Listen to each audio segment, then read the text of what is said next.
Well, I was asked by a good friend of mine to make a video of my top 5 favorite pieces of hunting gear.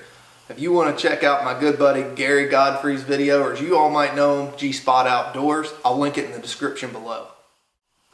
Well, old Gary is a good buddy of mine, and I would never let one of my friends down, and he would never let me down.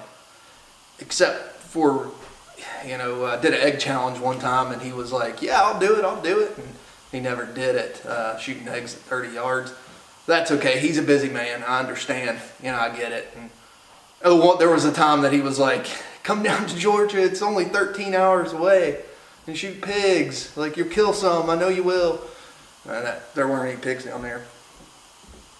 Or like, when we were down there at Saddlepalooza, he's like, yeah, I'm coming up to turkey hunt this year, I'm coming up. And I kicked everybody off my property because I knew that old Gary was coming up, and then it canceled on me.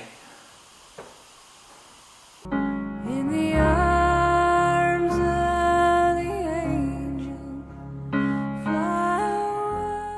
that's all right though. I know how it is, Gary. I'm gonna do my top 5 favorite pieces of hunting equipment coming up.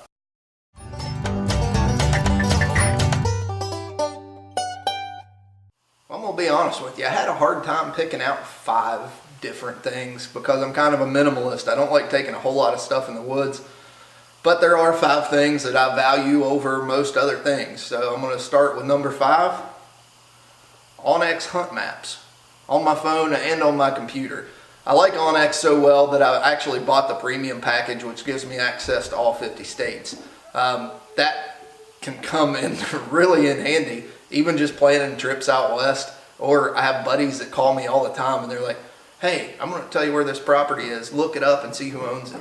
That's happened all over the country. My brother in Oklahoma has called me, buddies down in Arizona have called me, New Mexico, Colorado, people all over just trying to get access to my account. Sorry, onX, I guess I should have probably made them purchase their own. The reason I like onX so much is there's just a lot of features on it.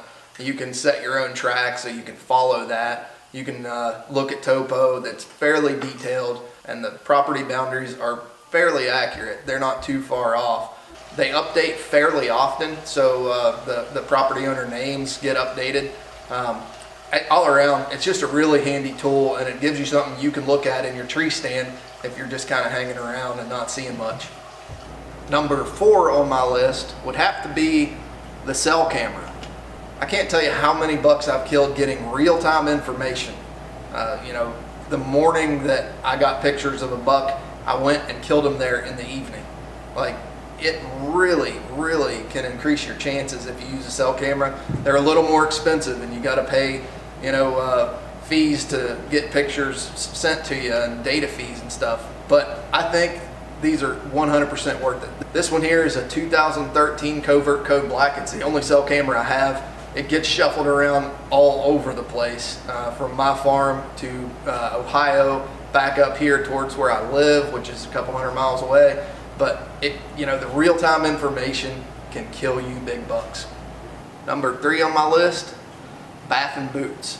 I have a problem with feet getting cold when it's cold outside. And these boots definitely aren't an early season boot, but they are light, and they absolutely keep your feet warmer than any other boot on the market. I went from boot to boot to boot to boot until a buddy of mine from Montana said, get baffins, you're going to love them. Finally I did. It took years before I listened to them. And these things keep your feet from sweating when you're walking in, and they almost feel like you have a heater on your feet while it's in the boot.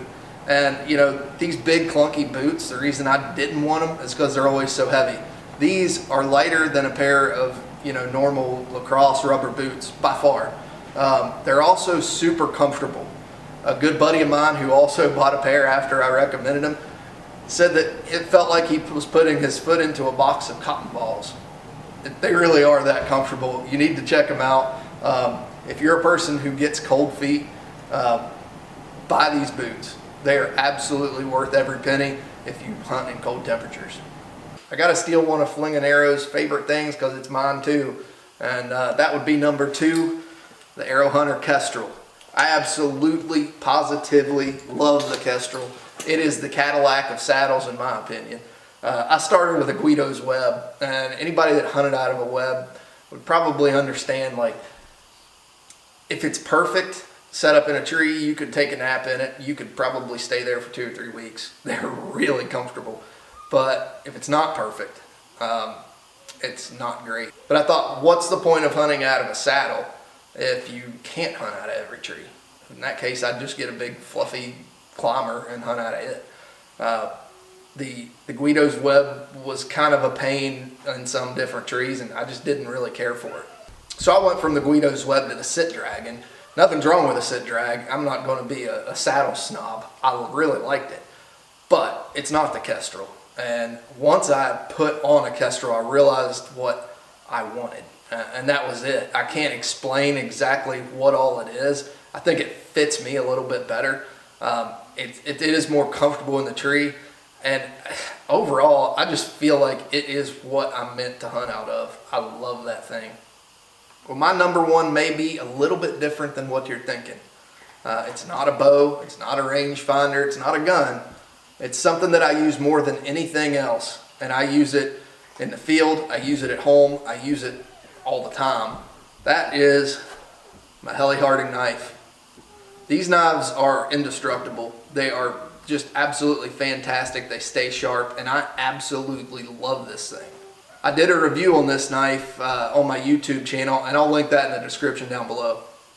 You know, a lot of people like using like Havalons or replacement blade knives, and there are some positives to that, but I also feel like I can keep this knife just as sharp, and at the end of my hunting career, I'm going to be able to hand that down to somebody. And I think that's like the coolest thing about this knife. It is going to be an heirloom, and I think it'll be kind of cool to pass this down to my grandkids someday, and they're going to be like, you know, well, Grandpa skinned 4,000 deer with this, or 40,000, or like 90,000 probably by then. But this is a fantastic knife, and I highly recommend you check them out. Well, I do appreciate everybody watching. Go check out Gspot Outdoors. I'll leave the link in the description below. And check out old Godfrey. He's a great friend, a good person, and he would never forget your name.